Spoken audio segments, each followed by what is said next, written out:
These kids are now growing with confidence. Every time they come here, like today, you see these kids are like, oh, I've done law. And that kid is so much motivated to even work hard.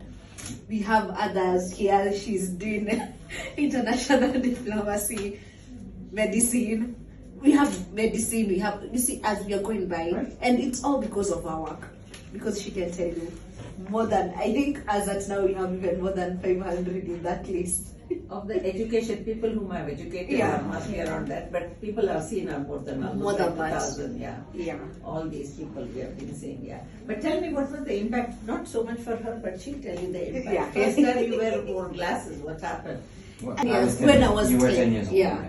That's when I first came here and got the glasses, and it did make a difference because ever since that, even after transiting to another school, it gave me a chance to even perform better. You see, even without the sun, I'll have to struggle. And you see, most of the books here, they're not in large print; they're in the normal print. So you have to struggle with your books like this. So they came in handy because I can tell you, having to have specs, you have the sunscreen, you are in a good school whereby now even you're getting to realize your potential. You get to work even towards the goal that you want to. Right. And she made sure that we even, when we went to this integrated school, the teachers got to know about how to deal with kids with albinism. Sorry, yeah. What's an integrated school? Whereby we call them, it's whereby we People now with visual impairment, but not exactly blind school, but visual impairment, are studying with normal children. Yeah, so you get, you know, here we call special school where there is totally blind kids. Okay. So most of them are special schools. Either they have visually impaired students, or you get there physically impaired, handicapped. So those are the special schools. But now the other school, because now we are trying to get integrated in those schools. That's why we call them integrated. Understood. Yeah. So Anthony, from her perspective, let me just show you, because she is the youngest of the children, two elder sisters. You see, the firstborn in the family with albinism takes the full brunt. You know, because parents are not knowing what is suddenly this child is right there, and they're absolutely scared. And sometimes you see, because it also heralds the breakup of the family. So if there are three children before, and this is the fourth one that has come, all three of them don't have opportunity to meet. Some of them, that are the brothers and sisters, have not even gone to school because mothers now don't have any job to look for. But she is lucky because she had an elder sister to guide her, she had an elder brother to guide her. So in that way she was lucky, and she's also lucky that her refraction is not very high. You know, her glasses prescription is not really remarkably high. That she could have even gone on quite a bit well with the. But also the other very important thing is the severe photophobia. You know, African tropical sun is very strong. They cannot. So sometimes, you know, I've seen one girl performing very well just on pure sunglasses. So you have to see every person how. So photophobia, so all these glasses that we give them are photochromatic. They'll change color according to the light they'll be in. So that helps them, and they look smart also. You know, carrying these monoculars in school, trying to see, is really violating their eye. Okay, my name is Odipo Yvonne. I'm a student currently, and I'm a student at USIU Africa, United States International University Africa. I'm a second year student pursuing a degree in international relations and under a Mastercard scholarship program. Yes, I met Dr. Choksey when I was in grade 3. That's around how many years old? Around 8 years. 8 years old. So that was the first thing I met Dr. Choksey. And then I can say that coming to this office was the game changer, was a turning point for my life actually, because I'm a short-sighted, like, I don't know, I'm a very short-sighted person. Yeah, so like I was not used to wearing specs, and for the first time when I came here, Dr. Choksey checked my eyes and she was like, oh, you can see, you know, you're short-sighted, you're literally half-blind without specs. And before that, me and my parents, I was raised by a single parent. me and my mom, we never really got to know that I had that huge short-sightedness before I came to see Dr. Choksey. So the first thing I didn't expect is when I actually felt the difference of me wearing glasses and me not wearing glasses. And I can say after I got glasses for the first time is when I actually started to perform better in school, because obviously there was a huge gap between what I was missing in class and now that I got glasses that were helping me, that was a huge turning point for my education also. And one thing that stood out for me when I came to this office the first time is that apart from living with the gift of sight, I left this office with the gift of love and compassion. Like, you see, outside here, not everyone understands the challenges we face as people with albinism, especially in terms of eyesight. Now, when I came here and I found someone who is actually seeing me, first of all, free of charge, second of all, giving me even the specs free of charge, and third of all, I can just feel the connection. This person is literally understanding my needs. Not just. My name is Linda Nyagoha. So when I met Dr. Choksey in 2015, she transferred me to private school. Yeah, so from there, actually my academics started rising, because when I was in that other school, I was performing very poorly. But when I went to this other school, I actually, I was actually number last. The first term, I was number last out of number last. And my deskmate was number one. So working together with her all the time, I rose and I became number 4, 3. I became top 3. And then with that, now I passed my KCPE. I got 375. That was a good thing, because I used to get 180. Yeah, so if it wasn't for Dr. Choksey, I think I wouldn't be here right now, because meeting her that young, she encouraged me. I remember she used to tell me this thing, good, better, best, never let it rest until the good is better and better best. Like, I never forgot that thing. It really inspired me. I worked so hard. I used to listen in my school though. She actually motivated me so much. Yeah, she gave us the sunscreen, glasses. You know, when you put on glasses, you become a little bit confident. And when you actually wear that sunscreen, I have passion for football, so I couldn't go to play football because of the sun. But now with the sunscreen, I was able to actually play like half, 30 minutes, 45 minutes. I actually satisfied my eye for football. So yeah, so through Dr. Choksey, I got a scholarship to study in this high school, a very prestigious high school. It's called the Evanson Foundation Academy. Yeah. I'll just disturb you a bit, because Mr. James said, the person who said NIC Bank, I think, so these are all people who, the money from NIC Bank is what I paid for their school fees as well.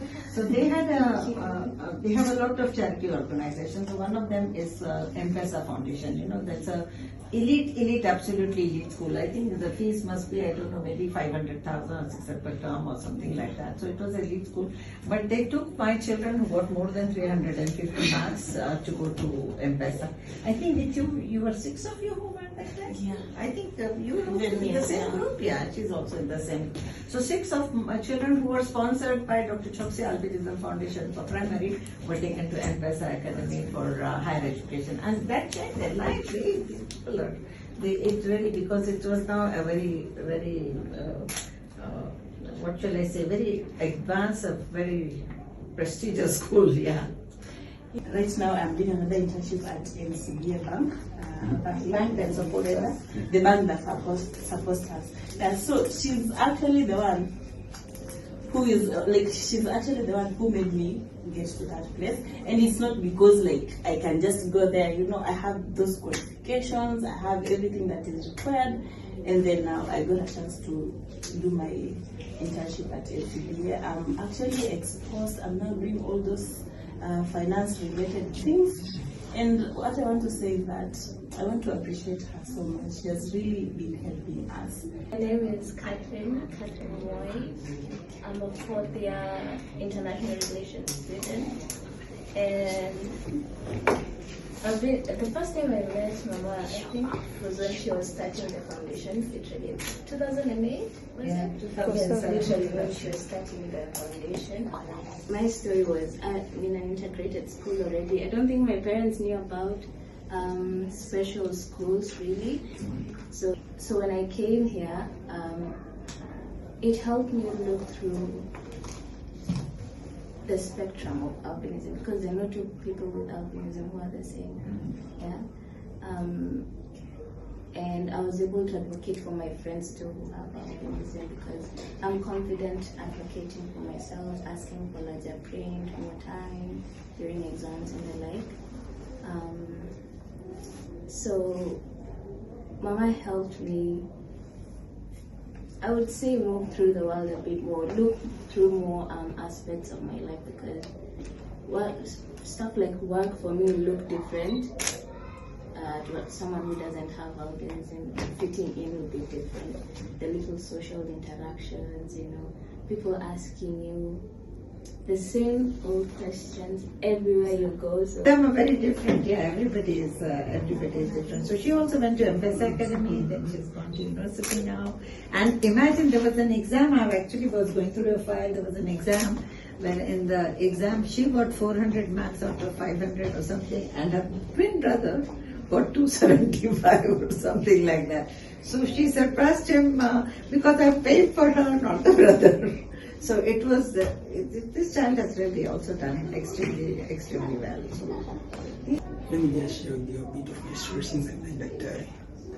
I refer to him as my mother, because she has played the greatest role in my life.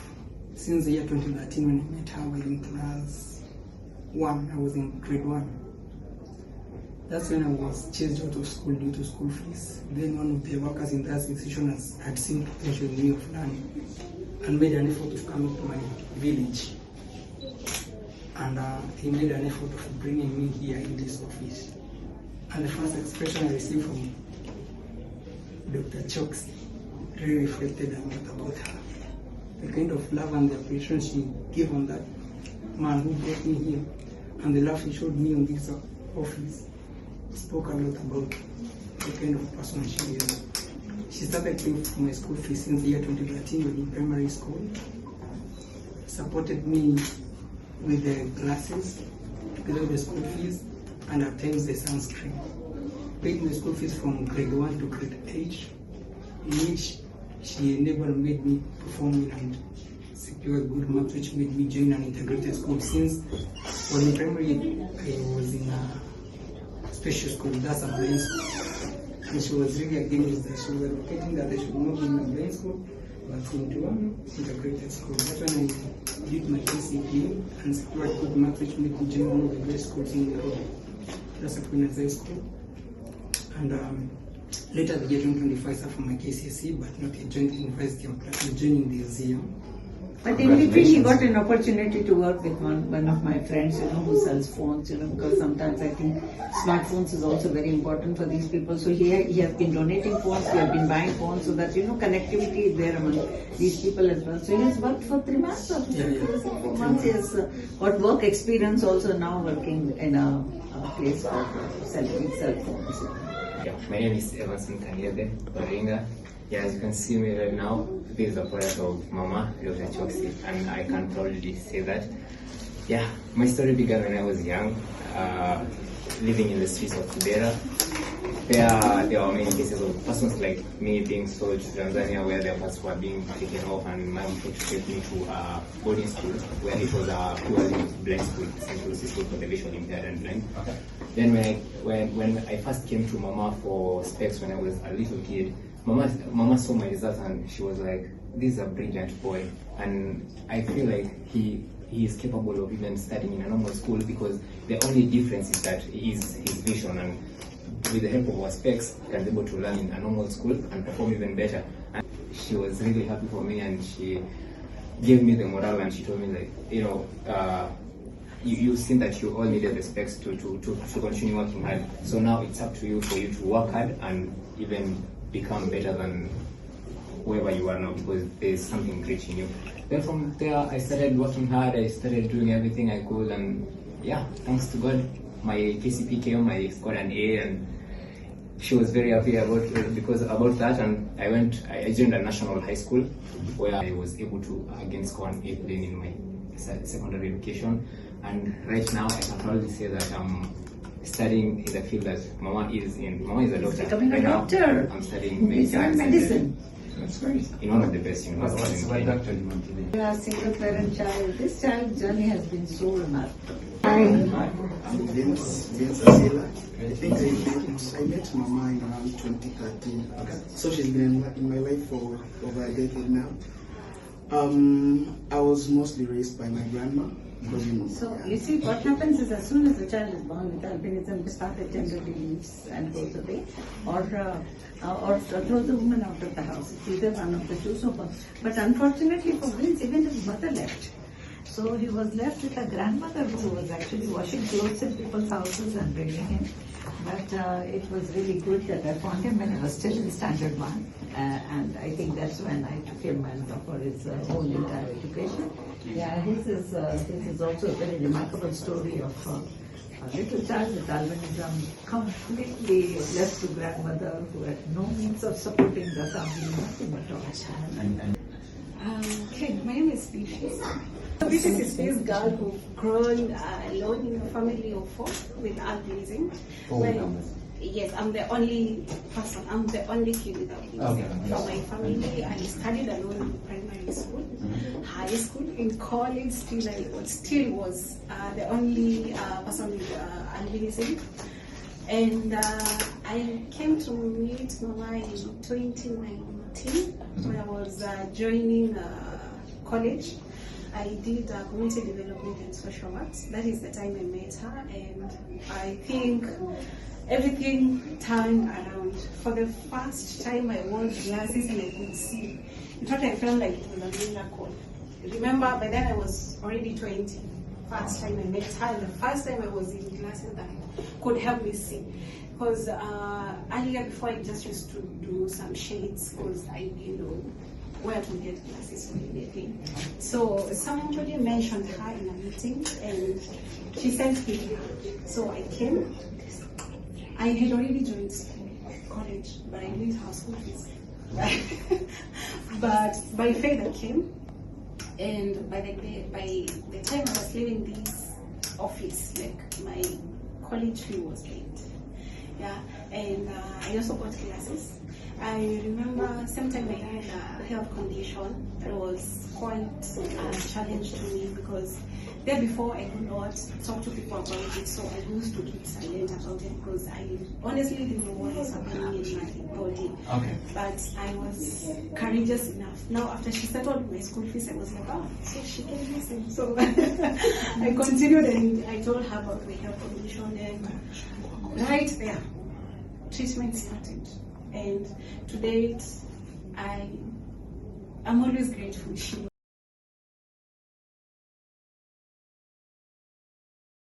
When I get back, my husband just told me he's going to pay for, he's going to deal with the billing and then to discharge me at the hospital, and he went, never to return. So I just started taking care of my son and other 2 girls alone until someone referred me to Mama. So it was too tough for me to raise 3 children alone without any job. I only wash clothes for people. Manual work, cleans clothes for people, they pay me, I support my children, buy food. I always come to her telling her I don't have food in her house. She gives. Now, at one point she told me, why don't I give you money to start a business for you to be earning something little to purchase food for your children? And then I'll give you a job in this office. You will be coming to clean here, and then I'll be paying you something for your house rent. And then she pays now school fees for this one.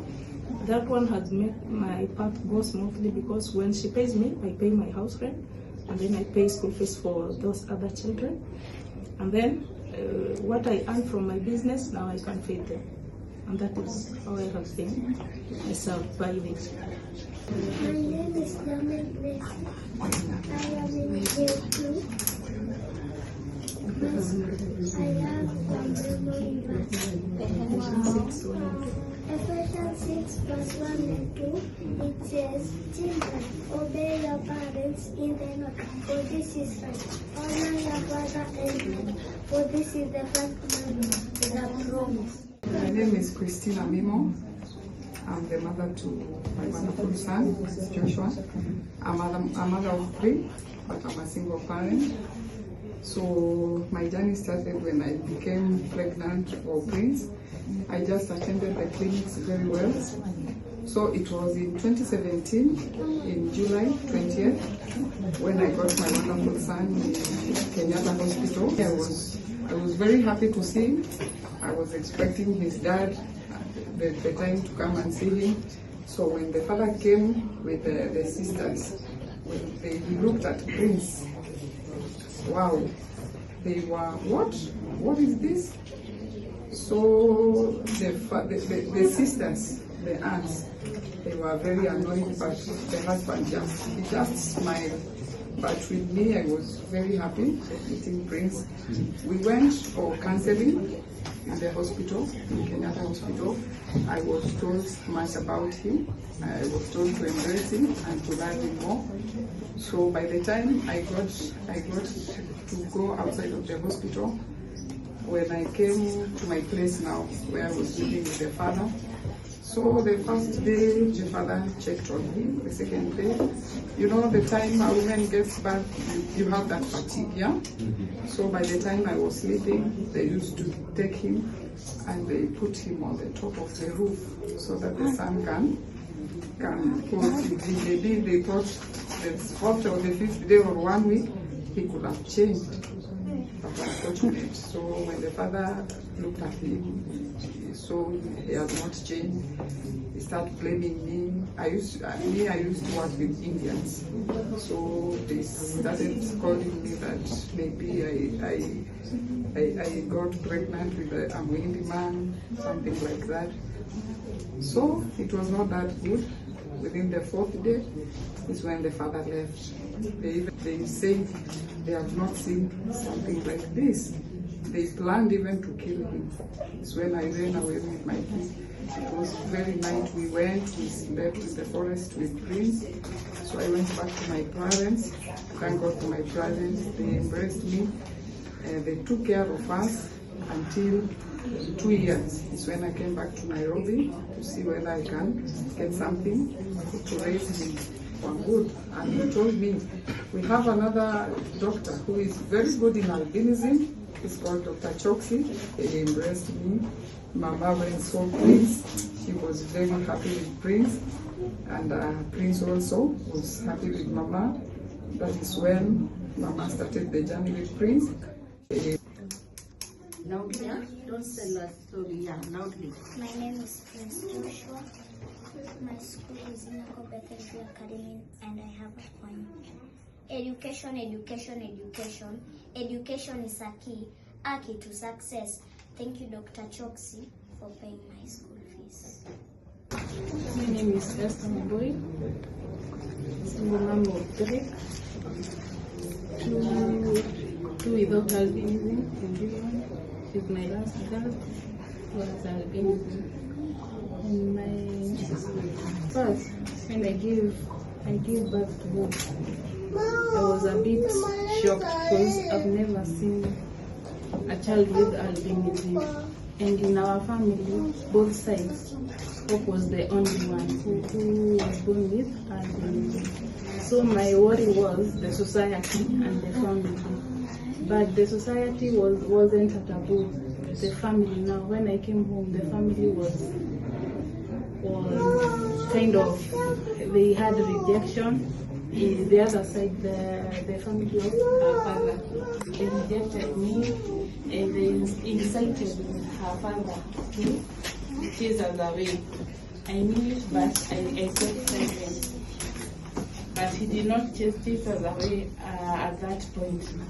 So the thing he did was to to be violence, beatings all the time. Even it came to a point that he told my daughter, he told me that that such a child has never been seen in their family. So we went on with the abuses, beatings. So I got tired, I even got sick, and then I moved out.